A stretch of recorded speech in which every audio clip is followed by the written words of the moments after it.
Muy buenas noches, queridos hermanos. La paz del Señor esté con ustedes. Bueno, como cada miércoles estamos hablando ahora, continuamos hablando de este tema, del arrebatamiento, ¿no? Y bueno, como siempre estamos con el pastor Ismael Cajal. Pastor Ismael Cajal, saludos hasta Buenos Aires, Argentina. Gracias, Pastor Nelson. Igualmente para todos los que están allí y especialmente a la iglesia en Bolivia. Amén, bendiciones. También hay otros hermanos. Saludos, hermanos Francisco, Javier, otros hermanos también, no sé, de otros países. Bueno, empezamos, Pastor Ismael, bueno, con esta sesión. Muy bien. Bueno, voy a compartir pantalla y vamos también a tratar de hacer dos cosas hoy.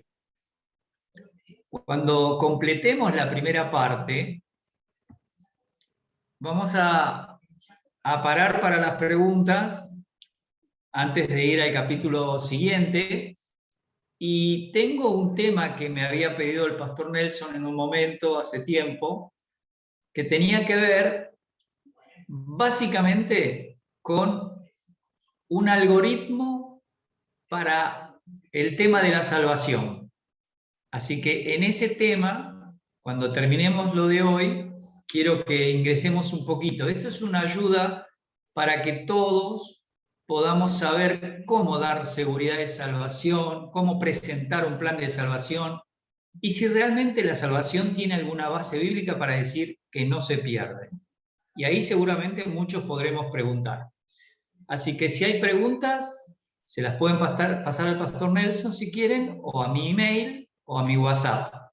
Pero hagan preguntas porque el pastor con el equipo quieren que aprendamos, que podamos debatir si es necesario, pero por lo menos hacer las preguntas y escuchar respuestas y argumentos. Así que bueno, nosotros nos quedamos la semana pasada en que íbamos a ver algunos eventos implicados en el día de Cristo, pero exclusivos para la iglesia. Y esos 3 eventos que vamos a ver son: nos vamos a encontrar en las nubes con todos los que pertenecen a la iglesia. La iglesia empieza en Pentecostés, a partir del primer mensaje de Pedro se convierte en 3000, y entonces tenemos que ir viendo cómo crece la iglesia. Y si bien es cierto que en Hechos capítulo 2, entre el 36 al 42, no aparece la palabra iglesia en manuscritos más antiguos, pero dice que el Señor añadía cada día a la iglesia los que habían de ser salvos, o los que iban salvándose por recibir a Cristo. Así que en las nubes solo se van a encontrar los que murieron desde ese día de Pentecostés en adelante, después de recibir a Cristo, hasta el último creyente que se convierta antes del arrebatamiento. En segundo lugar, exclusivo de la Iglesia de Cristo, es el tribunal, el bimá de Cristo, las tribunas donde van a subir los creyentes a recibir sus recompensas, esas obras del camino de buenas obras que Dios preparó de antemano en Efesios 2:10, las vamos a recibir allí. Todos los creyentes. Algunos estaremos, como dice 1 Juan, contentos porque tendremos algo de corona, y otros estarán avergonzados por haber vivido una vida carnal. Pero estamos en ese lugar porque la salvación es algo que nos otorga Dios. Y Dios no la quita, que eso es lo que podemos discutir después.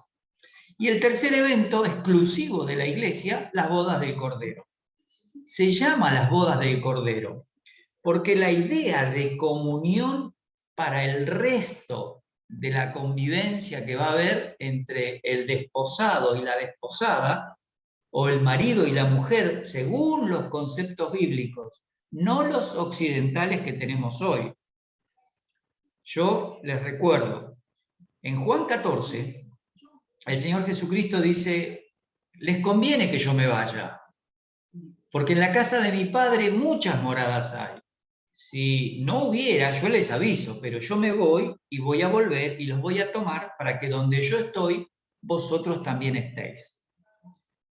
Así que ese concepto no es tomado de la cultura occidental, Esto fue escrito en el primer siglo. Y la costumbre judía era, los padres hacían un acuerdo de matrimonio para intercambiar bienes y formar una especie de tribu en donde se interconectaran los hijos para que fuera más indisoluble esa comunión y esos objetivos en común. Estos pueblos nómades, ¿cómo lo hacían?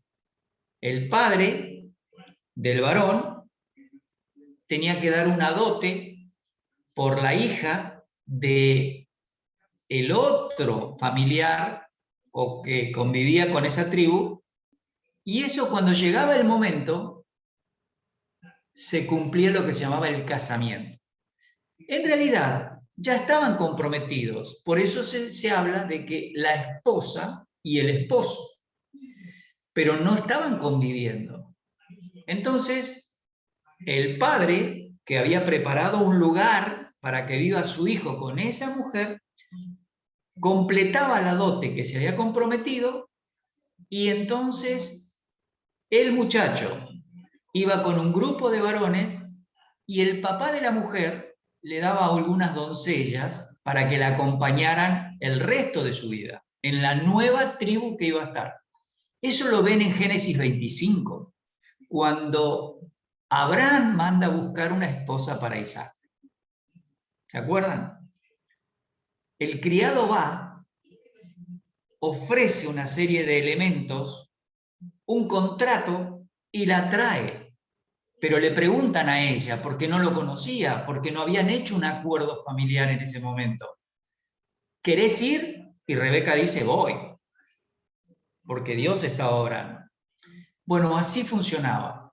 Iba a buscarla, la traía a su casa y era parte de esa familia. Eso es Juan 14. Ese es el trasfondo intelectual de Juan 14, que si no lo conocemos nos parece sin mucho sentido, pero cuando uno conoce esa cultura se da cuenta por qué lo hacía. Y esas bodas del Cordero indican que la comunión y relación del creyente no se separa más. Y por eso se compara con una boda, porque el evento implicaba toda la limpieza que tenía ese vestido, con el blanco que en esa época se obtenía, y la comunión a partir de allí que iba a haber. No es que literalmente la iglesia es una mujer, está compuesta por varones y mujeres, pero la sensación de comunión y unión por el resto, esa es la idea que se toma del casamiento, de la boda. Y la cena de las bodas del Cordero va a ser el milenio, cuando los santos del Antiguo Testamento estén también allí recibiendo la herencia que se les prometió en el Antiguo Testamento. Daniel capítulo 12. Esos tres eventos son exclusivos de la Iglesia de Cristo. Ahora, yo tengo que contrastar el día de Yahvé, o día del Señor, con el día de Cristo. Entonces, con la línea de tiempo, como siempre hacemos, vamos mirando el aspecto de siempre, el reino prometido a David. El reino prometido a David, allí en 2 Samuel 7, era un hijo que iba a ser el rey y que a la vez iba a gobernar eternamente. Como cuando viene Juan el Bautista, los apóstoles y el Señor, y anuncian el reino de los cielos se ha acercado, ese reino es rechazado. Y por eso, como era un misterio, es pospuesto, y la cruz abre la oportunidad para que las personas puedan tener la vida eterna. Pero el reino está pospuesto, no va a volver, hasta que termine el plan para la iglesia de este tiempo. Esta iglesia, que es un misterio que no se conocía en el Antiguo Testamento, como ya hemos hablado repetidas veces, termina en el arrebatamiento. El arrebatamiento no es la segunda venida. El arrebatamiento es el arrebatamiento. Es el encuentro solamente de la iglesia con su Salvador en las nubes.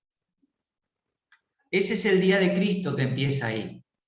pero el día del Señor sigue en la tierra con los 7 años de tribulación. Ahora, el primer punto para la iglesia en el día del Señor, del día de Cristo, es las nubes. De ahí al tribunal, como dijimos recién, de ahí a las bodas del Cordero. Ahora, a partir de ese momento, el día del Señor y el día de Cristo empiezan a caminar juntos. ¿Por qué? Porque la iglesia no se separa más del Señor. Primera Tesalonicense dice, para que estemos para siempre con Él.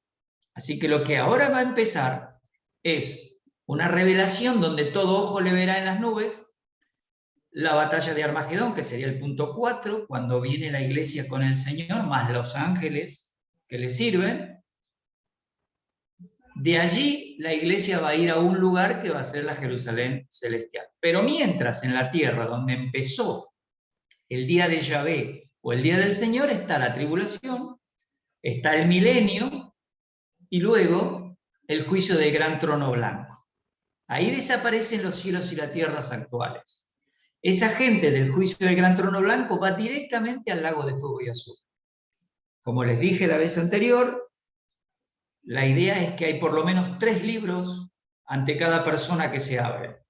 Uno es el libro de los vivientes, al cual Moisés dice, Señor, si no vas a venir conmigo, ráeme del libro de los vivientes. Y Dios le dice, y en el Salmo 69 lo repite, al que pecare contra mí, a ese raeré del libro de los vivientes. Ese libro de los vivientes no es el libro de la vida del Cordero, sino de los que están destinados por decreto divino de estar naciendo en este mundo. Y el otro libro es el libro de las obras de cada uno de los que van a estar en ese lugar del trono blanco. Como solamente es un juicio de condenación, las obras te dan el grado de castigo que Dios te va a dar. E inmediatamente el libro de la vida del Cordero dice, no está aquí. Este no es un elegido desde antes de la fundación del mundo. Así que todos al lago de fuego y azufre. Siguiendo con el plan, ese punto 5 es justamente la Jerusalén celestial, donde la iglesia, con los santos del Antiguo Testamento, que podemos descender e interrelacionarnos con los que vivan en el milenio.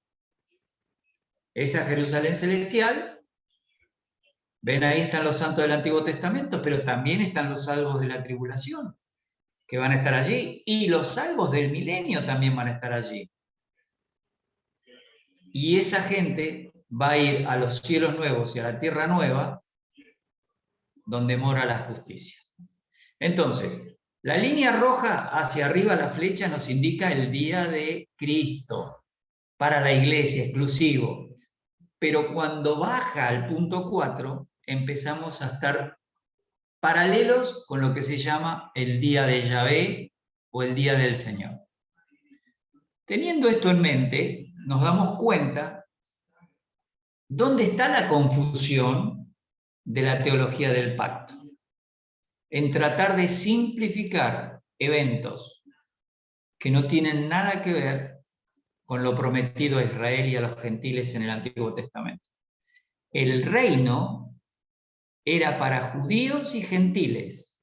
La iglesia era un misterio que no se conocía.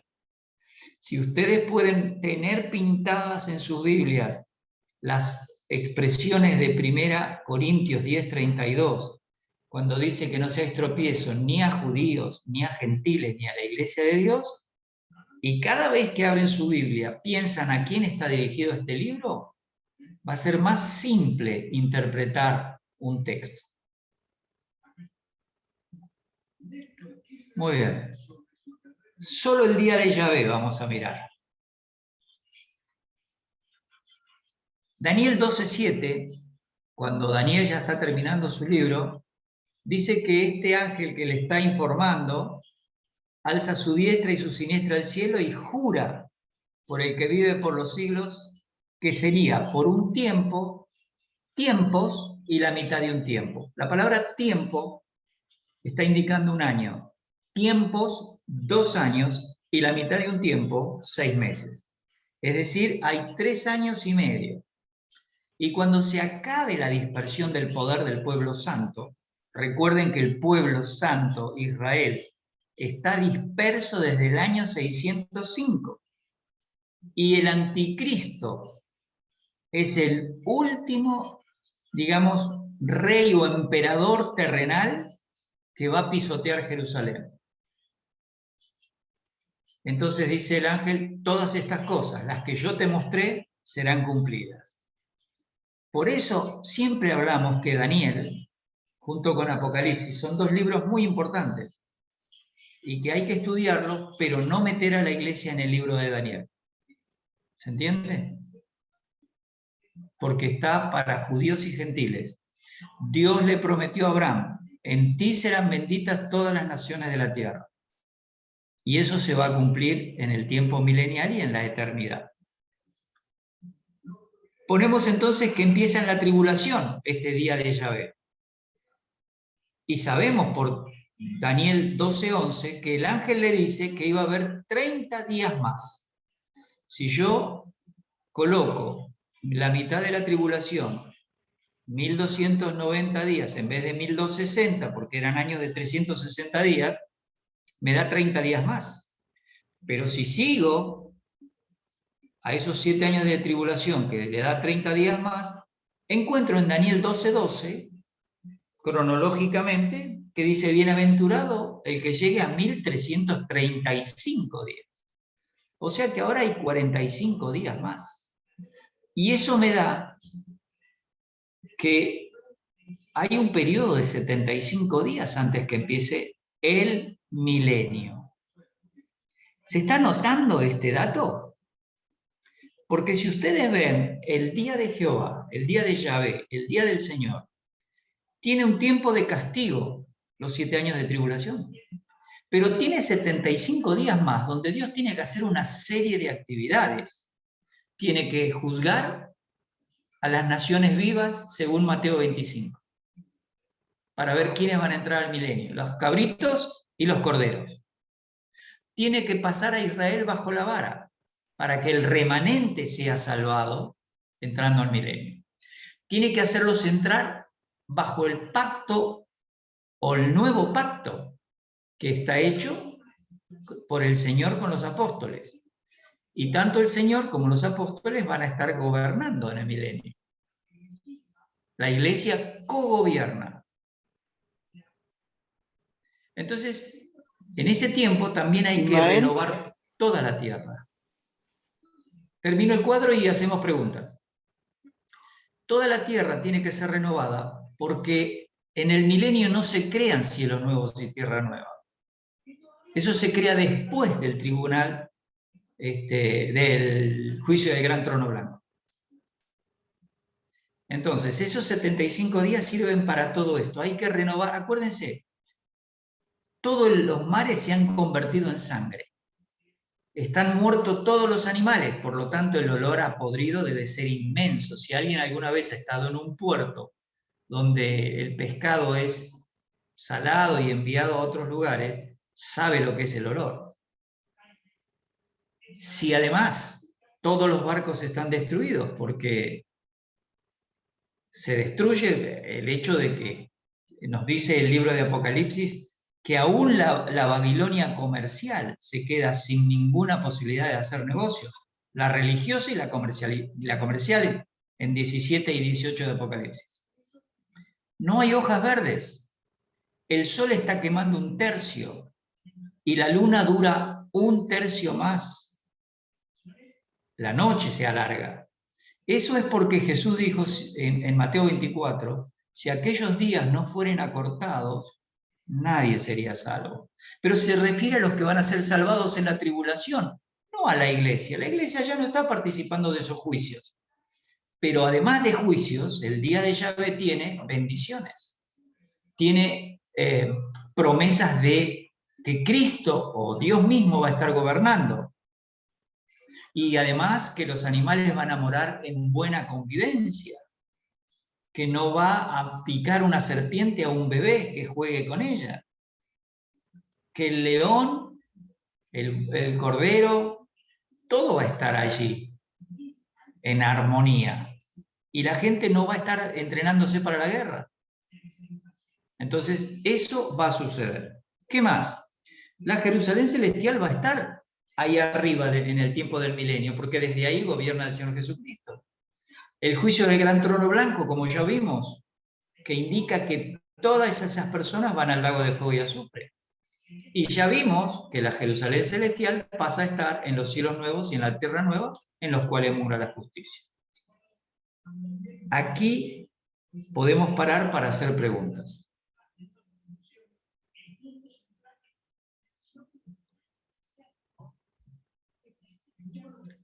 Hermanos, ¿hay alguna pregunta, pastores?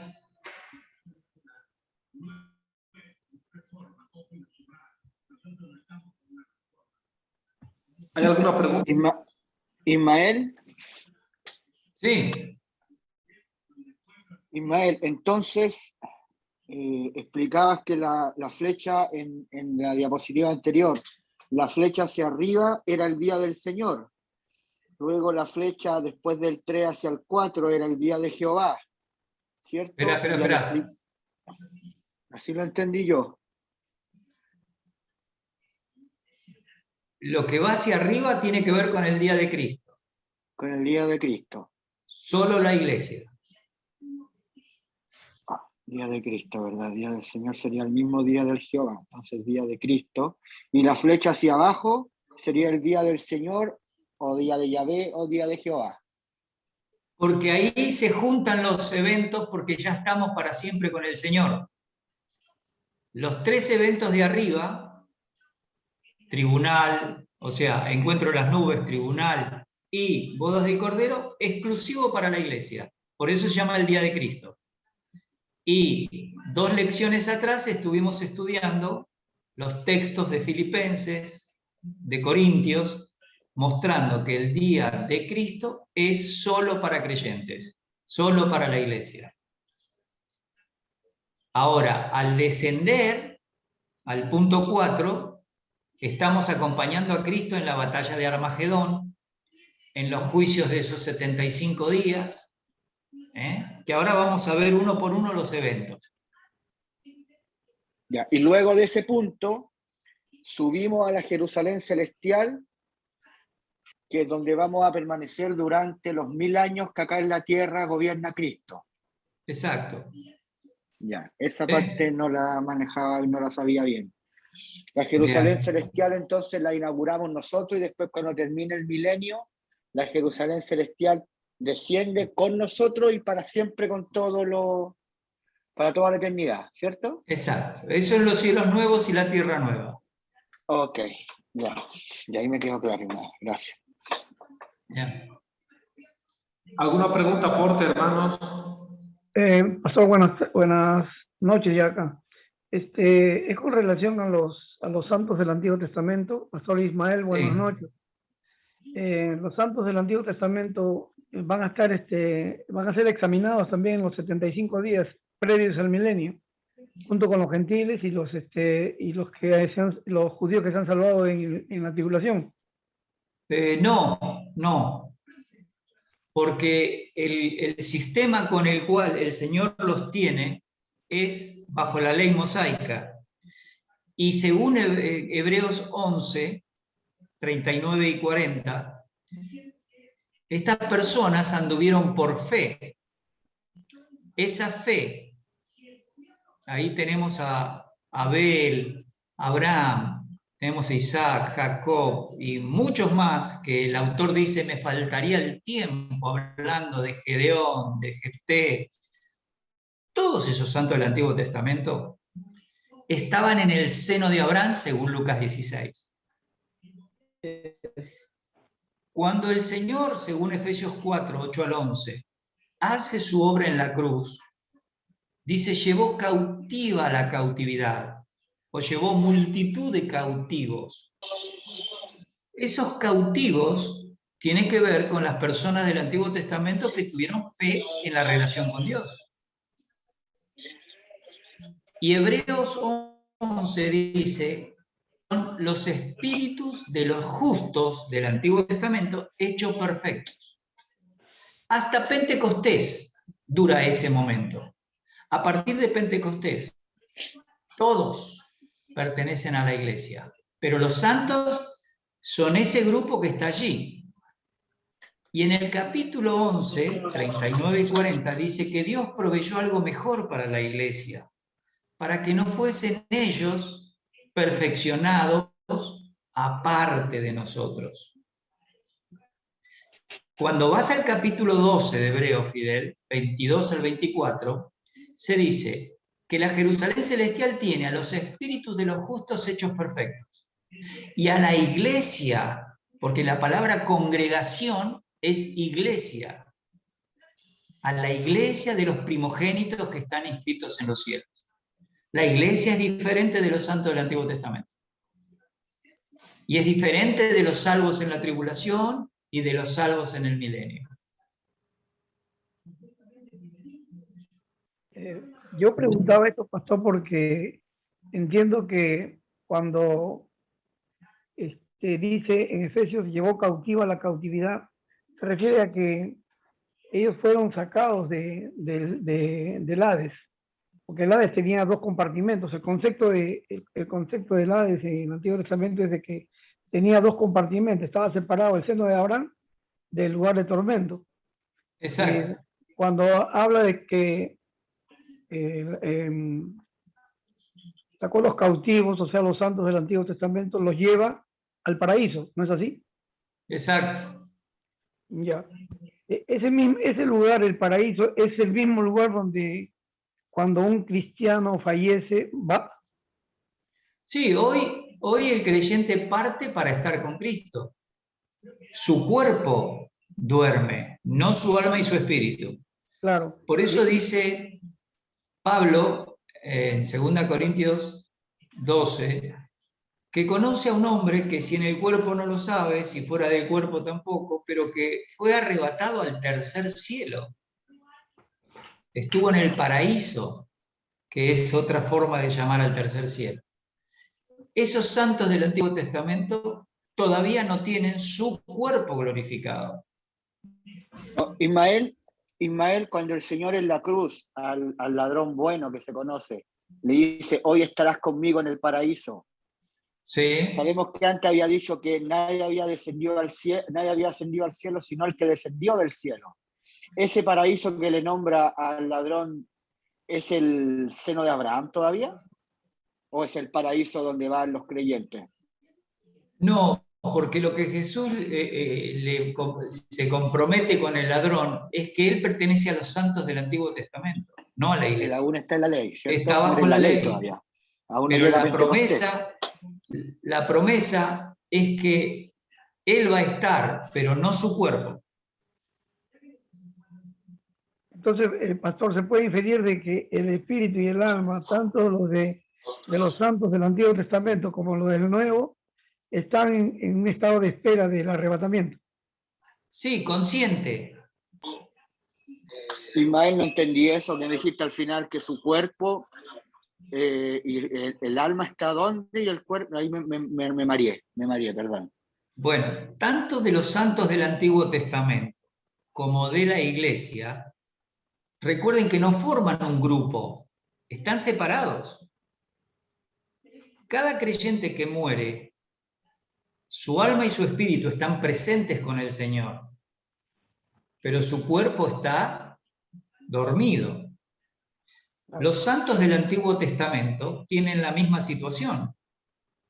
Los que mueren en la tribulación, dice que las almas estaban debajo del altar, pero no el cuerpo. El cuerpo duerme hasta el momento en que el Señor lo levanta. Por eso 1 Corintios 15 es tan importante entender cuál es el proceso de resurrección. Si dedican tiempo a leer 1 Corintios 15, van a clarificar. Hoy en día los santos del Antiguo Testamento, su alma, su espíritu, ¿sigue en el seno de Abraham? No, están en el paraíso. En el tercer cielo. Sí. Claro. Y no te olvides que cuando el Señor habla y le preguntan con respecto a que los saduceos decían que no hay alma ni espíritu, el Señor le dice, ¿ustedes no leyeron cuando se aparece el Señor en la llama de fuego, en la zarza ardiendo a Moisés y le dice, yo soy el Dios de Abraham, de Isaac y de Jacob? Sí. Y le dice, Dios no es Dios de muertos, porque ellos están vivos para Dios. Así que los santos del Antiguo Testamento, la parte del alma y del espíritu, están allí. Ya, lo que nos O sea, diferencia, Ismael, lo que nos diferencia es que para el día de Cristo van a ser resucitados y glorificados los cuerpos solo de los creyentes. solamente la iglesia, Solamente de exclusivamente. Pentecostés hasta el último gentil que está predestinado. Gentil o judío que se convierta. Por eso Ya. dice 2 Pedro, Dios es paciente para con nosotros, no queriendo que ninguno perezca. ¿Que ninguno perezca de dónde? De los que forman parte de la iglesia. Por eso, aunque vos uses la versión que dice Dios es paciente para con nosotros o Dios es paciente para con vosotros, se refiere a creyentes. Hay dos fuentes de manuscritos que tienen esas dos posibilidades. Algunos que es vosotros y otra que es nosotros. Si es nosotros, el apóstol Pedro se está incluyendo en esa carta, en ese grupo con los cuales Dios es paciente. Y si es vosotros, es la iglesia a la cual le escribe. ¿Está bien? Pastor, los santos del Antiguo Testamento, ¿cuándo van a recibir su cuerpo glorificado? Ahí, cuando termine esos 75 días de la tribulación, antes que empiece el milenio. Por eso dice Daniel 2 y Daniel 7 que se levantarán, y Daniel 12 dice claramente, te levantarás para recibir tu heredad. Ismael, Los santos del Antiguo Testamento esperan su heredad, algo prometido por Dios para ellos. Por esa razón, Dios le había dicho a Jeremías, quiero que vayas, aunque ahora va a venir Nabucodonosor y los va a destruir a todos, quiero que compres la tierra de tu tío. Y Jeremías dice, está bien, yo voy y la compro, pero ¿para qué? Si nos vamos a ir todos cautivos. Y compra la tierra porque Dios le promete, van a volver y van a recuperar la tierra. Dios va a darles esa tierra. Y ahora cuando sigamos más adelante van a ver en el libro de Ezequiel cómo la gloria que se fue en los primeros 10 capítulos de Ezequiel vuelve en los últimos 8 capítulos de Ezequiel. Y la tierra es por primera vez con los límites que Dios le dijo a Abraham en Génesis capítulo 15. Y yo explico en el audio que hice para la iglesia más resumido, que cuando los pactistas dicen en el libro de Josué que Dios le entregó la tierra como Dios lo había prometido, ellos se olvidan de leer el capítulo 1. Porque el capítulo 1 Dios le dijo a Josué, todo el lugar que pise la planta de vuestro pie, se las he dado. Y Josué nunca fue al Éufrates a pisar esa zona. Claro. Solo conquistó el pedacito del Jordán hacia el Mediterráneo. Del otro lado, las únicas tribus que se quedaron, Manasés y Efraín, y un pedazo de coso, se quedaron del otro lado del Jordán. Pero nunca la tierra tuvo los límites que van a leer en Ezequiel 48. Pastor, los que van a juzgar entonces somos nosotros y los ángeles, juntamente con el Señor. Los que vamos a... Después de Armagedón va a haber un juicio, va a haber un examen a los salvos de la tribulación, los judíos, y a los gentiles. Y ahí vamos a venir, dice, va a venir, ¿cómo se llama? El Señor con nosotros, con sus santos y con los ángeles. Ahora te lo voy a demostrar secuencialmente, porque me parece que tenés alguna confusión todavía. Ahora déjame que seguimos y te lo demuestro, porque los próximos gráficos tienen claramente los puntos en una secuencia bíblica. Ya pasó. Dale. ¿Algún aporte? ¿Pregunta? Hay una pregunta en el chat que nos dice, Pablo Toledo dice, el que muere en Cristo ahora y va al paraíso, ¿se encuentra con los santos del Antiguo Testamento o ellos están en otro sector en el cielo? Nos dice. Esa es una pregunta que no está respondida en la Biblia, pero no pertenecemos al mismo grupo. No pertenecemos al mismo grupo. Por eso les cité el libro de Hebreos 12, 22 al 24.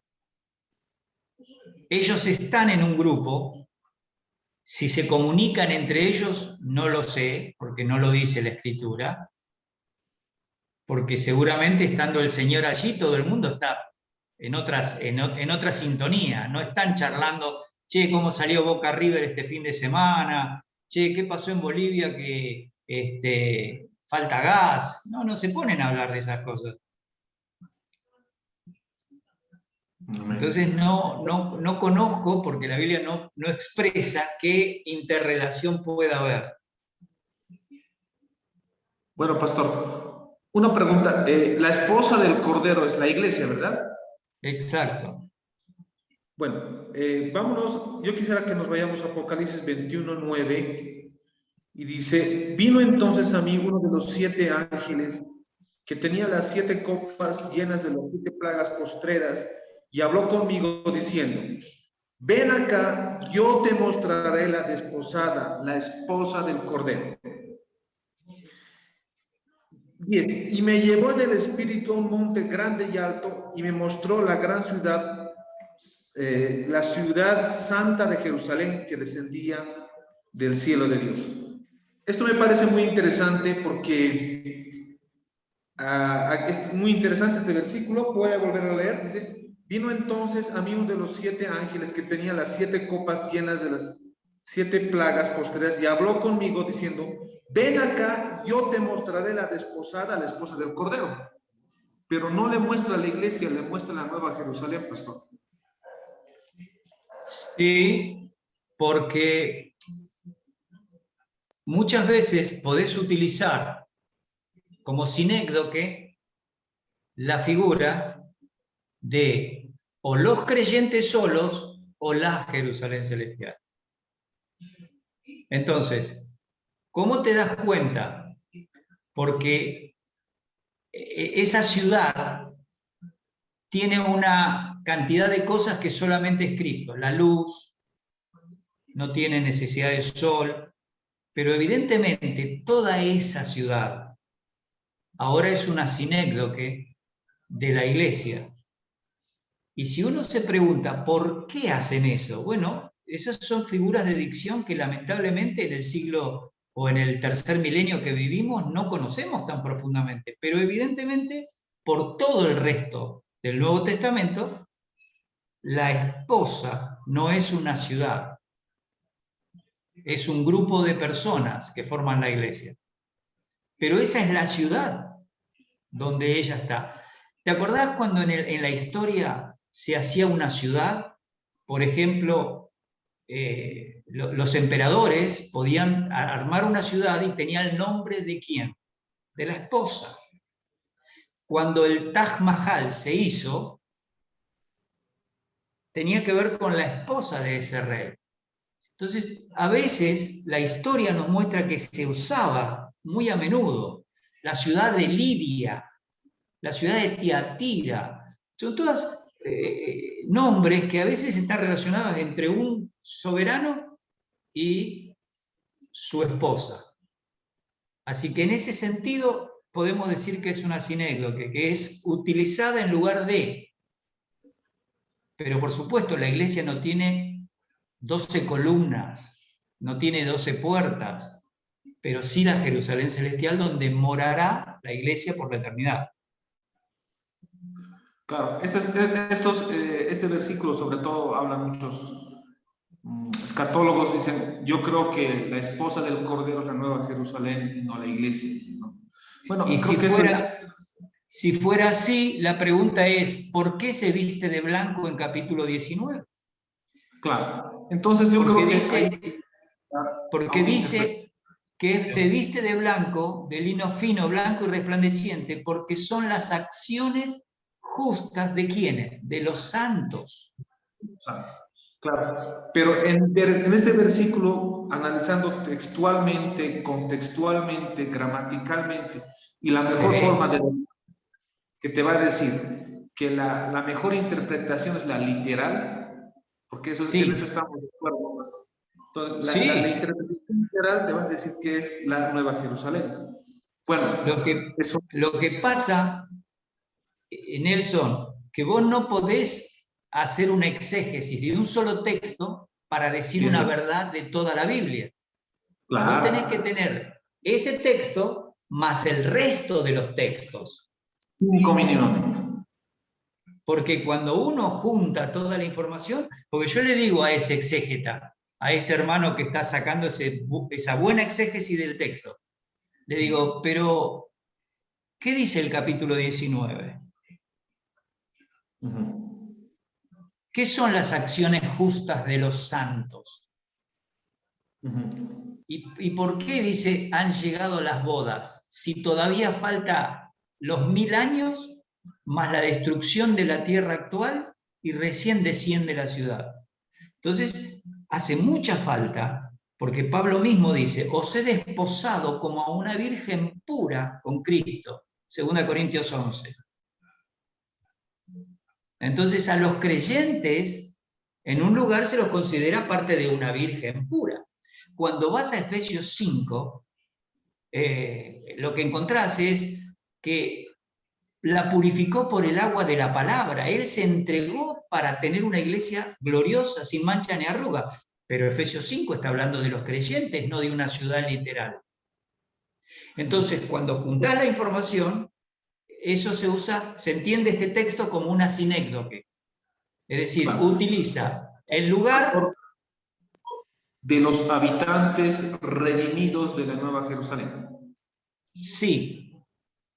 Eso va en Apocalipsis 19:7, Apocalipsis 19:9. Eso sería muy importante puntualizar, ¿no, pastor? ¿O estaríamos en desacuerdo?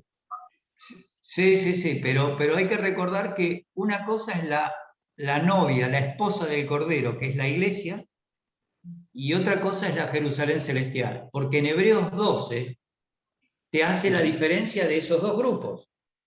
Los espíritus de los justos hechos perfectos, más la congregación de los primogénitos que están inscritos en los cielos, lo cual es la iglesia. Pero ahí en esa Jerusalén celestial la iglesia tiene una relación de comunión como esposa y esposo, pero es comunión, no es que somos una mujer. Claro. Por eso digo que las figuras de dicción necesitan ser utilizadas de acuerdo al contexto bíblico, para no caer en una exégesis tan, digamos, cuadrada, que perdemos de vista las figuras de dicción, que perdemos de vista la teología sistemática, porque esos dos elementos son mi freno. La teología sistemática y el uso de la palabra por el Espíritu Santo en toda la Biblia. Fíjate que estuvimos estudiando la palabra día, y tenemos que estudiar la palabra ladrón en la noche, tenemos que estudiar la palabra misterio, tenemos que estudiar la palabra cuando se refiere a qué es lo que lo detiene. Y todos los términos necesitan la exégesis de lo que dice la Biblia, no de un versículo. Claro. Bueno, pastor, en Apocalipsis se habla de 7 bienaventuranzas. Y como sabemos, la palabra bienaventurado viene del griego makarios, dichoso. Apocalipsis 1:3, por ejemplo, dice, bienaventurados los que leen y los que oyen las palabras de esta profecía, porque el tiempo está cerca. Pero hay otra en Apocalipsis 19:9, y lo voy a leer ese textual, y dice, y el ángel me dijo, escribe bienaventurados los que son llamados a las cenas de las bodas del Cordero. La pregunta, pastor, sería así, ¿y quiénes son los llamados? ¿No? Porque cuando se habla que la esposa es la invitada, eso se entiende muy claro. La esposa es la invitada en las bodas del Cordero. Pero ¿quiénes serían los llamados? Serían los santos del Antiguo Testamento, pastor. Santos del Antiguo Testamento. Las naciones que quedaron salvadas de la tribulación, Mateo 25, 31 al 46. Los corderos, porque los cabritos son al lago de fuego. Van a ir al infierno y después al lago de fuego. Hay gente que, como dijimos recién, que estaban en el Antiguo Testamento, que son los santos, los salvados de la tribulación, pero en el milenio es las bodas del Cordero. Y a esas bodas también están llamados los que entran del remanente de Israel en el nuevo pacto. Y también tenemos que recordar que los que entran a esas bodas tienen el Espíritu Santo, el conocimiento completo de la Escritura, de la voluntad de Dios. Entonces esos que entran son súper felices, bienaventurados. Entonces, pastor, los llamados no son la esposa del Cordero. No, no. Bueno, ¿alguna pregunta, hermanos? Aporte para continuar. Bueno, pastor Ismael, continuamos, pastor. Bien, Escuchamos. Bueno, ahora les voy a mostrar en un gráfico algunos aspectos importantes relacionados con lo que sería la semana 70, los 7 años de tribulación. Y para poder graficarlo, lo vamos a ver así. Siempre la línea de abajo es línea de tiempo. Acá tenemos 7 años que dura la tribulación. ¿Qué es lo primero que vamos a ver? Que el término 3 años y medio, 1260 días, días lunares, y 42 meses, es el mismo término, intercambiable, es lo mismo. Y si ustedes ven la frase tiempo, tiempos y la mitad de un tiempo, es lo mismo. ¿Está bien? Eso ténganlo presente. Está dividido en 2 bloques estos 7 años. En el primer bloque ustedes van a encontrar 7 sellos que se abren de Apocalipsis 6 a Apocalipsis 8, 7 mejor dicho. El 7º sello da lugar a un silencio de media hora en los cuales van a empezar a sonar 7 trompetas. Esas trompetas marcan un tiempo de mayor juicio sobre la tierra. Con un dato, de la trompeta 5, la 6 y la 7 se llaman los 3 ayes, porque cuando suenen van a generar mayor daño todavía. Y la 7ª trompeta abre lugar al último pedacito de la segunda parte de la tribulación con 7 copas de la ira de Dios que se suceden muy rápidamente y que si ustedes miran puntualmente marcan todo el periodo de tribulación. Si ustedes tienen este gráfico mentalmente, se van a dar cuenta que aunque algunos juicios son similares, el grado de intensidad cada vez es mayor. Bien, les voy a mostrar solamente cómo esta semana 70, la primera mitad aparece estas expresiones, pero cómo se suceden los sellos. El primero, el anticristo como un líder de paz. Claro, muchos grupos pactistas creen que este que aparece es el Señor Jesucristo, con lo cual se pierde toda noción de por qué está escrito Apocalipsis. Porque el Señor Jesucristo no va a venir como un líder de paz, viene directamente a Armagedón, que está al final de la tribulación. Lo segundo es que detrás está la guerra, coincidiendo con Mateo 24, hablando de la tribulación, obviamente. Y, por supuesto, el hambre y las pestes que traen muerte que van a estar allí.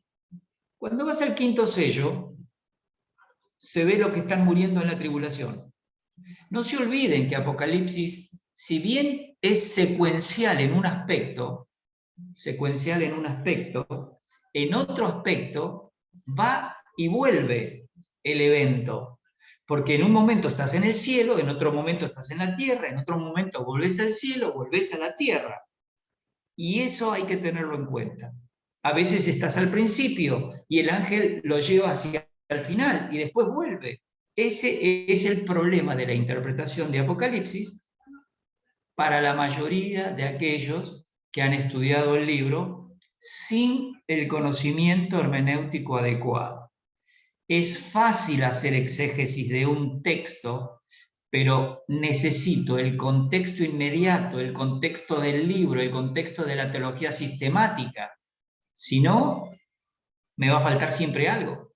Lo que hablábamos recién con el pastor Nelson.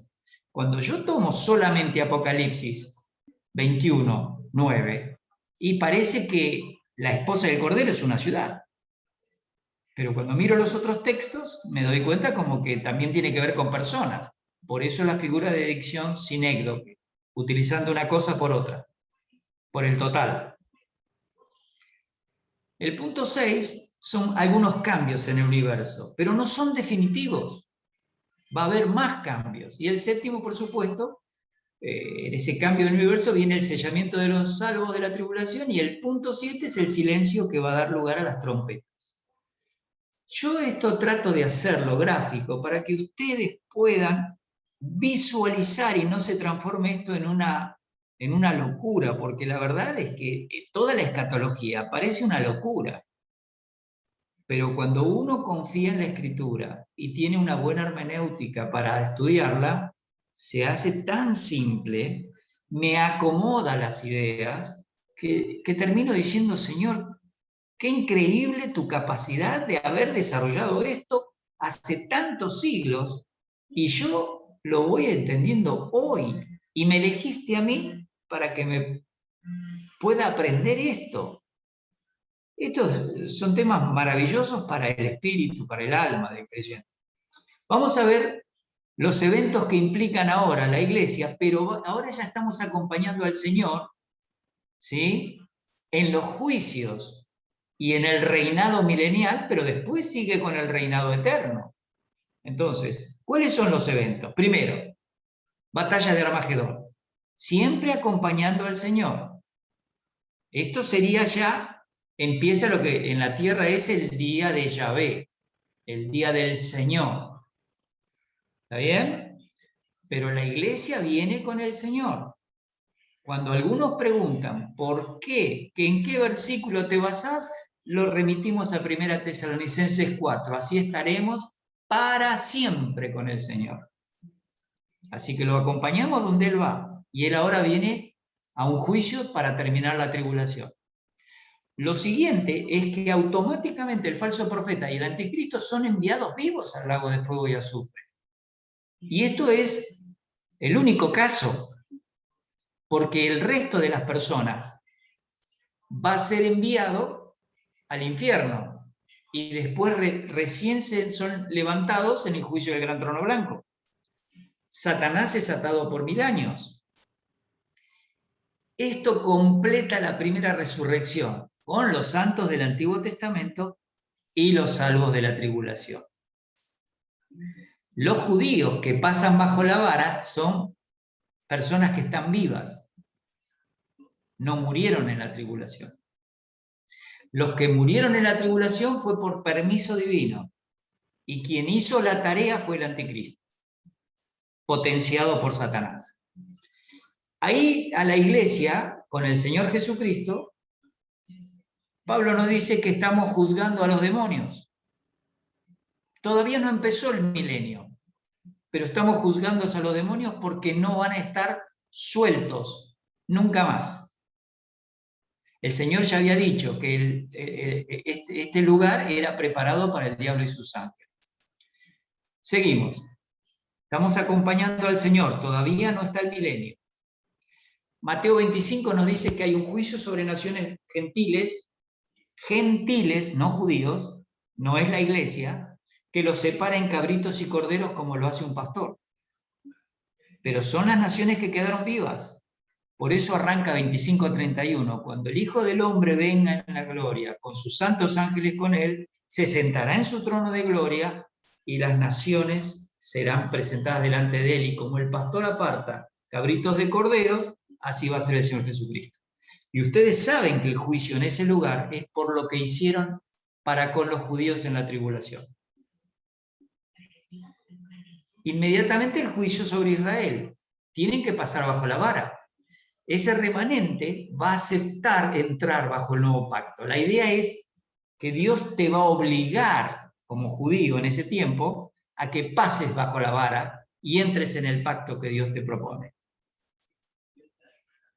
Ezequiel 20, 37 y 38. Hay muchos más pasajes, pero yo les puse solo los de Ezequiel porque me interesa que ustedes puedan tomarse un tiempo y leerlos. Porque si no leen la Escritura, lo que yo opine no tiene sentido. Es una opinión más. Pero si está basado en la Escritura, tenés que ir juntando todos los textos. Eso quiero que aprendamos. Y en Romanos 11, 25 al 33, se nos da la misma verdad, que el remanente va a ser salvado. De judíos. Ya la iglesia no está. Estamos acompañando al Señor, pero no estamos bajo ningún juicio, ni bajo ningún acuerdo, como estas naciones que son o gentiles o judíos. Se renueva la tierra, lo que yo les decía recién, para cumplir todos los pasajes del Antiguo Testamento, sobre todo de Isaías. Ahora se va a construir el templo de Ezequiel, porque va a empezar el milenio. Si no estudian 40 al 48, no van a entender por qué. Retorna la gloria que se había ido en los primeros 10 capítulos. El sacerdocio ahora es del orden de Melquisedec y no es el aarónico, si bien los que están allí son de la línea de Sadoc, descendiente de Leví, pero no de Abiatar. Eso es para estudiarlo. ¿Por qué razón cambia este orden? Y se tiene que repartir la tierra según el diseño que Dios tiene. Si miramos esto que la iglesia está acompañando, que pertenece ya al día del Señor, vemos el gobierno milenial. Desde la Jerusalén celestial, los apóstoles en la tierra. Vemos que Satanás, terminando este milenio, es soltado. Sale a engañar a las naciones para la batalla de Gog y Magog. No hay que confundir con Gog y Magog de Ezequiel 38-39. Porque Ezequiel 38 y 39 tiene que ver con las naciones que atacan a Israel en el periodo de ese pacto de la semana 70, pero lo hacen a la mitad de la semana. Como el anticristo va a entrar allí en juego, ahora lo voy a explicar más detenidamente escrito, Dios obra según el tema de Ezequiel 38 y 39. Pero el anticristo se abroga él ese derecho. Como en ese tiempo, lo vamos a ver ahora cuando miremos el día del Señor más específicamente, él se va a sentar en un templo, entonces tenemos que tener en cuenta que ese Gog y Magog no es igual del Apocalipsis 20. Ahí Satanás, derrotado, enviado al lago de fuego y azufre, Apocalipsis 20:10. Se destruyen los cielos y la tierra que están actualmente. Ahora vienen los cielos nuevos y la tierra nueva en los cuales mora la justicia. Y, acompañando al Señor, juicio del gran trono blanco sobre todos los seres humanos que no se relacionaron con Dios y con el programa de redención de Dios. Desde Adán y Eva en adelante, todos los seres humanos que no están elegidos para una relación con el Señor. No se olviden que el Cordero es inmolado antes de la fundación del mundo. Y las personas que tienen un llamado para la salvación fueron conocidas de antemano, los que antes conoció de la iglesia. Romanos 8. Cielos nuevos y tierra nueva. Descenso de la Jerusalén celestial a esa tierra nueva, con todos los integrantes del plan de redención divino. Santos del Antiguo Testamento, salvos de la tribulación, iglesia, la sangre rociada que habla mejor que la de Abel, la compañía de millares de ángeles. Hebreos 12, del 22 al 24. ¿Qué eventos están implicados solo en el día del Señor? Ahora lo miramos desde la parte judía y gentil. La iglesia ya sabemos que acompaña al Señor Jesucristo. Bueno, esto arranca en la tribulación, primero. Eso da inicio a la semana 70, que es la confederación de 10 estados en un imperio romano reagrupado o revivido, como dicen muchos. Esto está pasando en la tierra. Por eso es el día del Señor, de Yahvé. Lo segundo es la aparición pacífica del anticristo. Y puede firmar el pacto con Israel. Ese es el caballo blanco de capítulo 6 de Apocalipsis. Se construye un templo provisorio para los judíos, porque tienen que permitir que se ofrezcan ciertos sacrificios, porque a mitad de la semana tiene que impedir la adoración a Dios y sentarse en el templo y hacerse pasar por Dios. Y esto no va a suceder en el templo de Ezequiel 40. Esto va a suceder antes, en los 7 años de tribulación. Eso porque 2 Tesalonicenses lo explica claramente, que se va a hacer pasar por Dios y va a pedir adoración. Se abren los 7 sellos. Ese es un evento que está sucediendo en la primera parte de la tribulación. Se predica el evangelio del reino, no de la gracia. Tiene que ver con el rey de Israel, no con la iglesia. Se invade, como les decía recién, Israel a través de este conglomerado de ejércitos llamado Gog y Magog. A este grupo solamente se lo conoce allí en Ezequiel 38 y 39, y Dios hace una liberación desde los cielos. Por supuesto que el anticristo aprovecha y entonces aparece su acción violenta, porque dice, yo los salvé a ustedes, ahora quiero que me adoren. Y por eso Mateo 24 dice, cuando veáis en el lugar santo la abominación desoladora de la que habló el profeta Daniel, el que lee entienda de qué estoy hablando, entonces, ante esa negativa, empieza a perseguir a los judíos. Eso está de acuerdo con Apocalipsis 12 y 2 Tesalonicenses 2. Aparecen las trompetas, porque es la segunda parte de la tribulación, de Apocalipsis 8 al 11. Aparecen las 7 copas de la ira, 15 y 16 de Apocalipsis. Los 2 testigos también aparecen en la segunda parte de la tribulación, y es una aparición de 2 testigos que tienen capacidades similares a las que tuvieron Moisés y Elías. Alguien pregunta, no, son Moisés y Elías. No, el texto no dice que son. Además, el anticristo los mata y al tercer día resucitan. ¿Cómo van a ser Moisés y Elías si ellos estaban con el Señor en el monte de la transfiguración y ya no tienen cuerpos humanos? No pueden morir, su alma y su espíritu. No se nos dice que van a tomar cuerpos. Entonces, el texto solo nos dice que estos 2 testigos hacen los milagros que hicieron Moisés y Elías. Nada más. Y que mueren. Ahora, ¿alguien quiere discutir que son Moisés y Elías? No se puede discutir contra el texto bíblico. Solo discutimos opiniones. Es tu opinión, esta es la opinión del otro, pero el texto dice que mueren. Y no deben ser Moisés y Elías para morir. Pero es parte de lo que el texto dice y no podemos agregarlo. Se proclama el Evangelio desde la boca de un ángel. Y por eso dice Mateo 24:14 que este Evangelio del reino tenía que ser predicado a todas las naciones y recién viene el fin. Ese texto dio lugar a que mucha gente crea que si yo no llevo el Evangelio hoy, estamos perdidos y entonces las personas están clamando para que le llevemos el Evangelio. Eso fue manipulado por el arminianismo en su proceso evangelístico del siglo XVIII en adelante. Ese texto no habla del Evangelio de la gracia, habla del Evangelio del reino.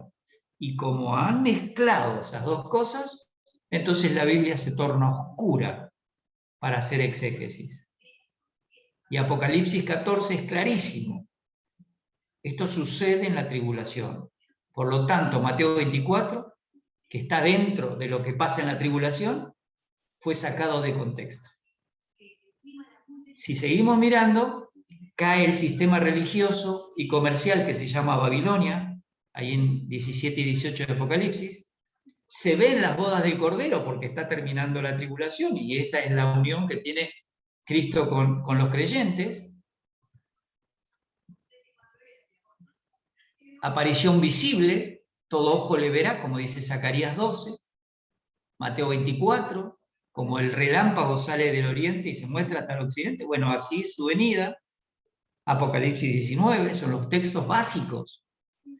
A eso le sigue la batalla propiamente dicho de Armagedón, Zacarías 14, podemos poner muchos textos. Y ahora vienen los eventos posteriores a la tribulación, pero también previos al reino milenial que les mostré en el gráfico. Y esos eventos son que la bestia y el falso profeta van vivos al lago de fuego y azufre. Lo vimos antes porque estamos acompañando al Señor, pero ahora estamos solo hablando del día del Señor en la tierra. A eso le sigue la muerte de todos los que estuvieron asociados a la bestia o al anticristo. Todos, pero esos no van al lago de fuego, van al infierno, esperando el momento de juicio. Juicio a los ángeles caídos, que esos van todos al lago de fuego y azufre. El juicio a las naciones gentiles que habían quedado vivas después de Armagedón, por ayudar o no ayudar a los judíos. Cuando te vimos hambriento, sediento, desnudo, en la cárcel. Ahora Israel pasa bajo la vara. Y se cumple el nuevo pacto que el Señor realizó con los apóstoles. Aquí es donde se aplica el nuevo pacto. La iglesia pertenece a la sangre del pacto eterno, porque está elegida desde antes de la fundación del mundo, y este nuevo pacto solamente indica algo con Israel. El Señor lo hace con los apóstoles. Y fíjense, Jeremías 31 y Ezequiel, es con Israel este pacto. Fue hecho con Israel. Pero esa sangre es la misma que nos salva a nosotros. ¿Está bien? Por eso se llama pacto eterno para la iglesia en Hebreos 13, 20 y 21. Invitación a la cena de las bodas del Cordero, como decía el pastor Nelson recién. Mateo 8, 11 nos dice que muchos van a venir a esa cena y va a estar ahí Abraham, Isaac, Jacob. Y la parábola de Mateo 22 también habla de ese tema, de esas bodas. Se renueva la tierra, los animales, todos los daños de la tribulación. Solo les dejé Isaías ahí, pero hay muchos otros pasajes en el Antiguo Testamento para mostrar los cambios que va a haber. E Isaías es llamado el profeta del Evangelio, porque mientras va dando juicios, también va dando promesas de bendición. Y por eso decimos que los eventos implicados en el Día del Señor tienen los dos aspectos. El juicio, el castigo, la limpieza y la bendición posterior. Y la presencia de Dios y la restauración de la ciudad de Jerusalén en el milenio, etc. Ahora vemos eventos en el reino milenial, porque el Día del Señor dijimos que es en la tierra. Si bien la iglesia acompaña al Señor, pero esto es solo en la tierra. Judíos y gentiles, no iglesia. Inicia el milenio, todos llenos del conocimiento de la palabra de Dios, por el Espíritu Santo y llenos del Espíritu Santo. Judíos y gentiles, no confundir con la iglesia. Ahí tienen algunos pasajes que pueden estar leyendo, pero básicamente Joel 2, 28 y 29 hablan de este tiempo, que Dios iba a derramar de su Espíritu. Como ese texto se sacó de contexto por Hechos capítulo 2, eso generó ese concepto de que la iglesia reemplaza a Israel. Ahora lo voy a explicar mejor. Se construye el templo, regresa la gloria del Señor al templo. Fíjense, estoy hablando de Ezequiel 40, 42, Ezequiel 43 y 44. Agregamos que vienen las medidas del altar, que son totalmente diferentes a las que había en el tabernáculo y en el templo que hizo Salomón. Las ofrendas son diferentes, algunas son similares, pero ya no hay arca del pacto, porque no hace falta que haya propiciatorio, porque ya han sido redimidos los que ingresan al milenio. Y lo que hay, sí, son las naciones vivas que ingresan al milenio, pero los hijos de los hijos van a pecar. Por eso el orden de Melquisedec tiene ofrendas por el pecado, como recordatorio de la obra de Cristo y también por un tema de expiación personalizada. Eso es para estudiarlo más detenidamente. Hay un príncipe que se llama mi príncipe David. Dios dice que se llama David y oficia como sacerdote. Tiene hijos también, por eso no puede ser el Señor Jesucristo. Los sacerdotes y levitas son solo de la línea de Sadoc. Los que eran de la línea de Abiatar son porteros. Cambia la posición. La porción de la tierra que hay para el Señor es tan grande que llega a tener 30 kilómetros por 7 kilómetros. Y en el monte de Jerusalén no se podría hacer eso. Por eso les expliqué en la clase anterior que cuando el Señor pone los pies sobre el monte de los olivos, cambia toda la topografía de Israel. Hay una porción que tiene el príncipe David y cómo va a adorar y lo que le va a dar a sus hijos en herencia. Por eso no es el Señor Jesucristo, porque tiene hijos. Otros eventos. Encontramos que hay un agua que sale desde el santuario y es un río, que a medida que va recorriendo es cada vez más profundo. Ahí están los límites de la tierra que yo les decía en Ezequiel 47, la misma que le prometió Abraham en Génesis 15 a Isaac y a Jacob. Se redistribuye la tierra a las 12 tribus de Israel.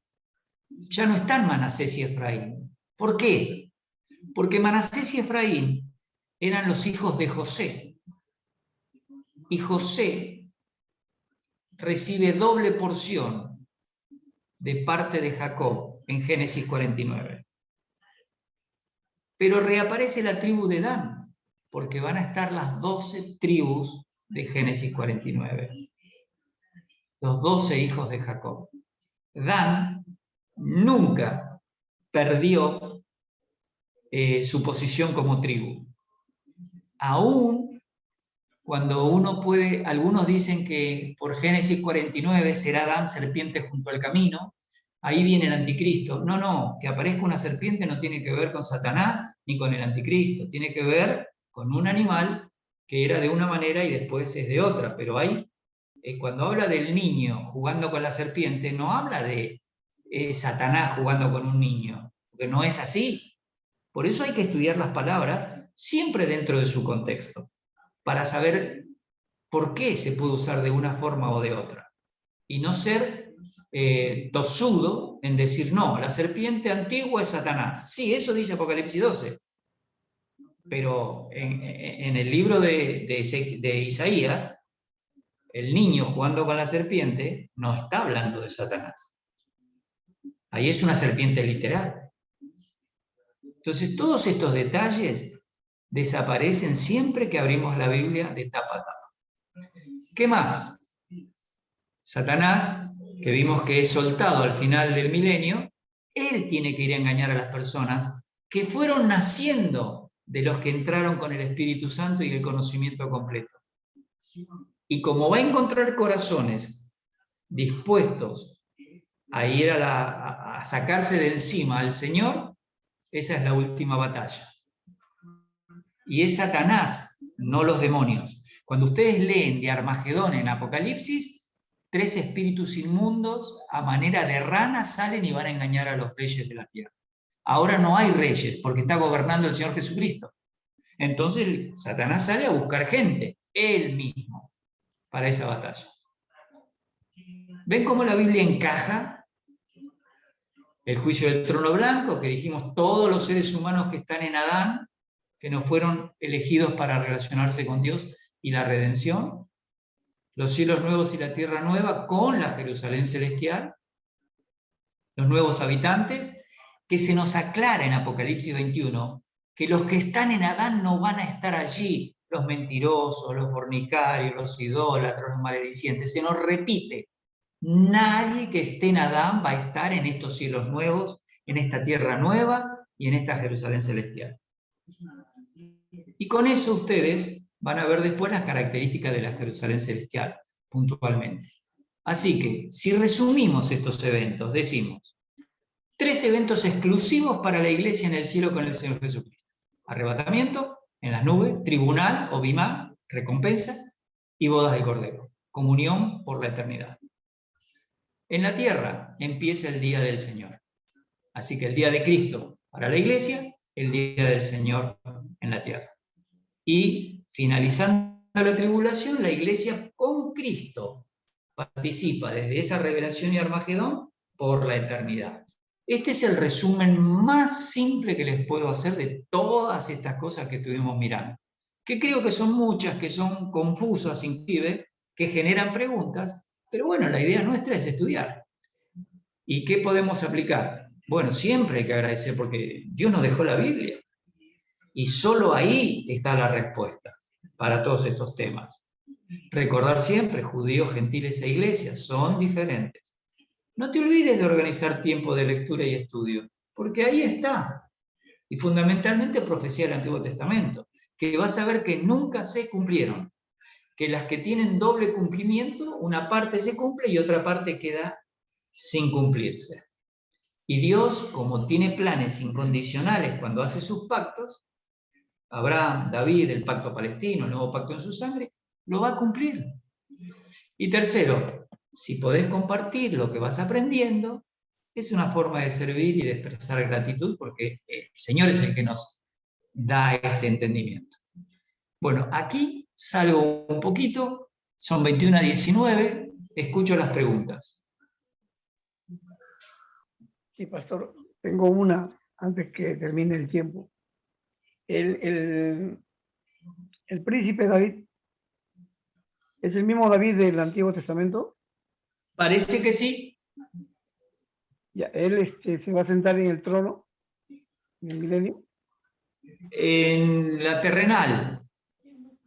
El Señor está en la Jerusalén celestial, pero Él está en la terrenal. Y no habla muy puntualmente porque el Señor también le prometió a los apóstoles que van a estar gobernando. Cuando le preguntan, lo hemos dejado todo y te hemos seguido, ¿qué hay para nosotros? Le dicen. Bueno, yo les asigno un reino. Así que de alguna manera, este David, que aparece allí en Ezequiel, tiene actividades relacionadas con el sacerdocio, pero se lo llama el príncipe, marcando que es como el hijo del rey, que es alguien importante. Pero de allí a decir que en la Jerusalén terrenal haya un trono para David, no lo dice la Escritura. Otra bolsa. Gracias, pastor. Otra pregunta, hermanos. Porte. Gracias y paz. Buenas noches, mis amados hermanos. Pastor, una pregunta. No entendí muy bien acerca de Jeremías 31:31 del nuevo pacto con Israel. ¿Es el mismo pacto también para la iglesia? Esa es la pregunta, pastor. No entendí muy bien. Hebreos 13, Elmer. Hebreos 13, 20 y 21. ¿La iglesia pertenece al nuevo pacto en su sangre? No. El nuevo pacto en su sangre es con Israel. ¿Y cómo es que la iglesia se salva con esa misma sangre? Porque se llama en Hebreos 13:20 la sangre del pacto eterno. Es decir, la iglesia está anticipada, por eso el Cordero fue inmolado antes de la fundación del mundo, y están elegidos desde antes de la fundación del mundo, los de la iglesia. Entonces, como ese misterio tiene que tener un tiempo donde se derrame esa sangre es derramada ahí, en Lucas 22, cuando dice que esta copa es el nuevo pacto en mi sangre. Ese nuevo pacto es con Israel, y también para bendecir a los gentiles. Pero como si vos tuvieras un dado, ¿viste? Un dado que tiene 6 caras. Imagínate la sangre del Señor Jesucristo con diferentes caras. Para con la iglesia se llama la sangre del pacto eterno. Para con Israel es la sangre del nuevo pacto. Con respecto a la propiciación, sirve para los santos del Antiguo Testamento y para los santos de la tribulación y para la iglesia. Entonces, es muy difícil explicar por qué razón, en este caso, separamos el nuevo pacto con Israel de la iglesia, que también es redimida por sangre. ¿Sí? Entonces yo lo que trato de hacer un ejemplo es la sangre del Cordero. Él fue inmolado desde antes de la fundación del mundo, pero esa sangre tiene diferentes compromisos de Dios que cumplir. Con Israel, asegurarles todo lo prometido a Abraham, a Isaac, a Jacob, a los apóstoles. Con el aspecto de expiación del pecado, con toda la humanidad. Inclusive, el pecado ha atravesado los 3 cielos, de tal manera que cuando termine el milenio no va a haber más lo que hay hoy. Tiene que haber algo nuevo. Pero la sangre de Cristo hace posible todo. Amén. Así que no sé Gracias, si, pastor. no sé si la Sí, figura te ayuda, pero yo trato de... Clarísimo. Bien. Sí, pastor, porque el nuevo pacto es precisamente para Israel, porque Dios ya tenía pactos con Israel, y para la iglesia simplemente es la sangre del pacto eterno, es decir, que nosotros no teníamos pacto, pero tenemos ya pacto en Cristo. Me quedó clarísimo, pastor, gracias. Exacto, es más, la iglesia no participó de ese pacto. Ese fue un pacto hecho por Dios. Amén, sí. Soberano.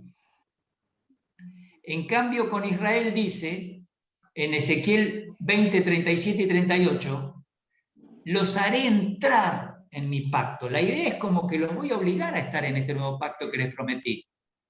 No como el pacto que hice con sus padres. En este, yo les pongo el Espíritu Santo y ustedes van a conocer de tal manera, como dice Zacarías 12, que nadie le va a enseñar a otra persona. Y cuando alguien le enseñe a otro o le diga que le va a enseñar, los padres lo tienen que apedrear.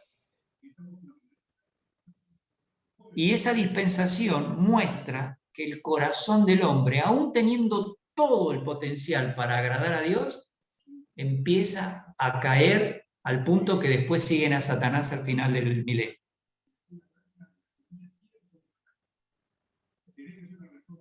Amén. ¿Alguna pregunta o aporte, hermanos?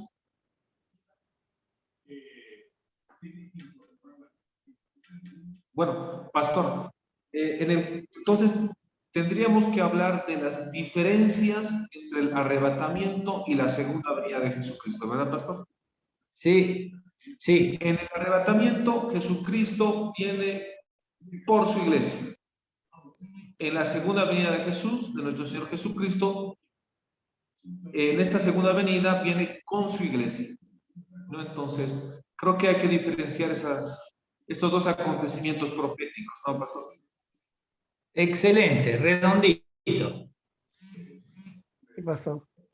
¿Qué diferencia, pastor, hay entre el lago de fuego y infierno? ¿Cómo? Entre el lago de fuego e infierno.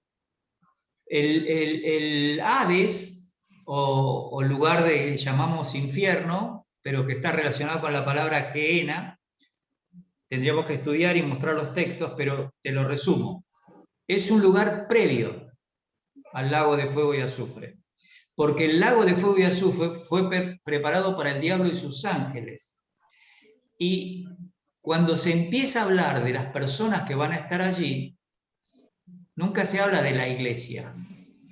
Lo que se habla en las parábolas del siervo infiel o inútil, las vírgenes esas que no estaban capacitadas o preparadas para recibir al Señor que venía de su boda, esa gente, primero que nada, está en un lugar previo. Hasta que no terminen el milenio y desaparezca el cielo y la tierra actual, no está el lago de fuego y azufre. Los únicos que van al empezar el milenio son la bestia y el falso profeta, y son lanzados vivos. Entonces, ese lugar está preparado, pero recién cuando termina la tribulación aparecen los 2 primeros habitantes. Y automáticamente en el juicio de los demonios ya van todos esos ángeles caídos. Después, cuando termine el milenio, va a ir Satanás.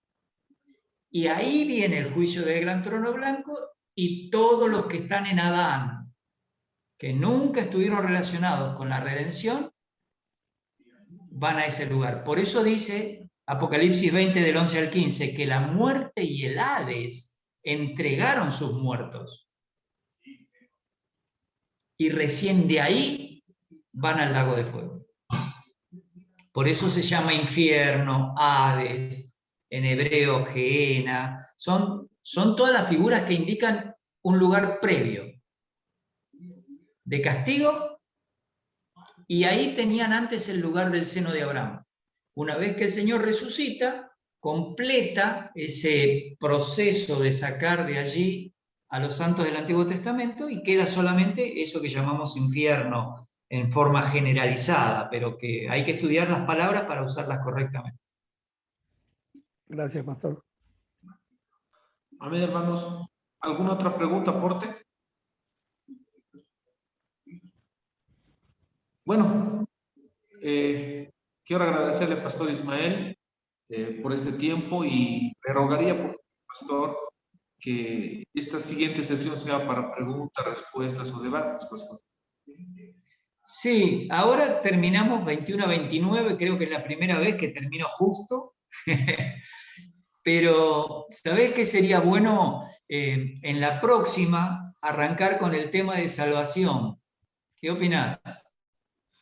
Sí, porque hay muchas, claro, se puede arrancar, pero, por ejemplo, el tiempo nos come, pero sin embargo, hay una parte donde se hablaba de la reagrupación del Cuarto Imperio, ¿no?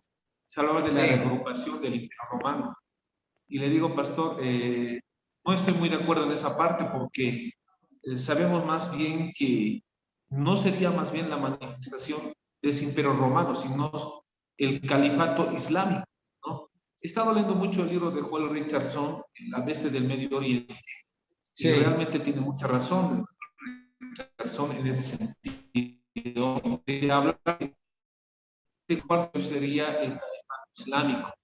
Ha hecho un análisis interesante basándose en la palabra del Señor y haciendo un análisis analógico también del Corán, ¿no? Entonces, en esa parte sería muy bueno también hablar de esa parte, no profundizar de repente, ¿sí? Por lo menos ponerlo como algo de debate, ¿no, pastor? O algo. Sí. Y hay otras cosas más también que sería interesante ya para empezar la salvación. ¿Qué le parece, pastor?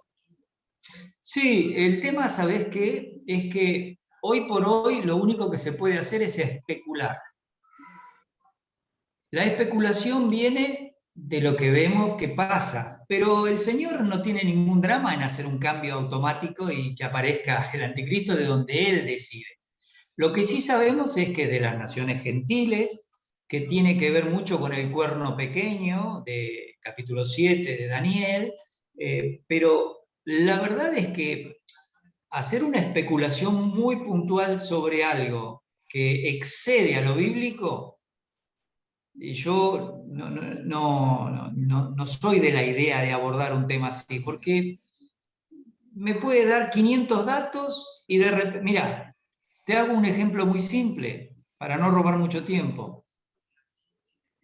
Argentina perdió hace 2 años atrás un gobierno con mucho respeto por la República y abriéndose hacia el mundo para que vengan inversiones que generen trabajo genuino. De repente, la gente se sintió mal porque el gobierno ese no había hecho lo que había dicho, y hubo inflación y perdimos empleos, y volvió a surgir el populismo. Y resulta que de repente hay unas elecciones que se llaman PASO, que son primarias, y resulta que todo el mapa estaba de color amarillo. Es decir, Dios no necesita nuestra especulación para actuar como Él quiere. Y con respecto a estos temas, en donde no hay tanta información, fíjate que si buscas videos, el 80% de los videos o el 90% te dice que el anticristo es judío. Y la pregunta es, ¿en qué se basan? Y se basan en que los textos están mal interpretados. Y vos dirás, pero ¿cómo? ¿Vos sí lo interpretás bien y todos los demás están mal? No, porque cuando surge una opinión por una interpretación probablemente sincera, pero no ajustada al texto y a los contextos, entonces se difunde esa opinión. Y yo trato de no difundir una opinión personal más allá de lo que la Escritura me lo permite. Claro, pastor.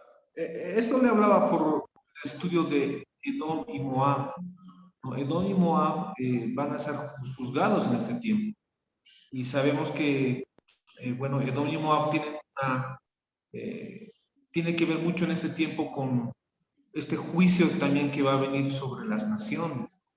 Entonces, creo que es importante entrar en ese ámbito de analizar Ezequiel 38, Ezequiel 39, en este sentido, ¿no? De hablar también de como usted decía, pastor, de la reagrupación del Imperio Romano. Porque cuando conceptualmente hablamos la reagrupación del Imperio Romano, a ver, primeramente entendemos hoy que Dios va a juzgar a las naciones que están alrededor de Israel. Y las naciones que están alrededor de Israel son musulmanas, ¿no?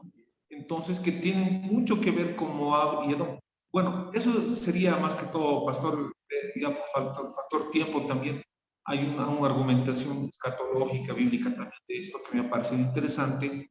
Sin embargo, esto es lo hermoso, que la palabra del Señor nunca se termina de aprender, ¿no?